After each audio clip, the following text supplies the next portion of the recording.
सेवानी फेपुलो खाम्रीमो आज चाहिँ म टक्क यहाँनिर अरेन्ज हार्भेस्ट गर्दैछु।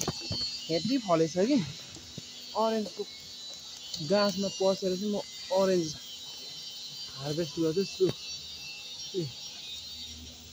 यो यहाँ बाल्टीमा टिप्दै हाल्दैछु हो। ए घामले टल्केछ कि त्यस्तो खासै देखेन।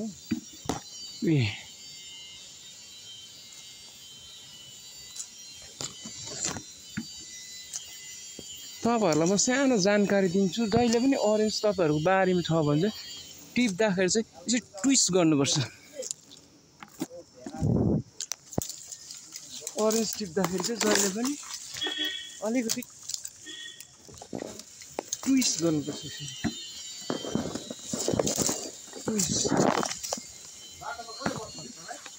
ट्विस्ट गर्नुपर्छ। हेर्नुस् ल म देखाइदिन्छु। ट्विस्ट गर्नुपर्छ यसरी। ट्विस्ट नगरी टिप्दाखेरि चाहिँ यस्तो हुन्छ, यस्तो छुटिन्छ हो। हावा जस्तो लाग्छ।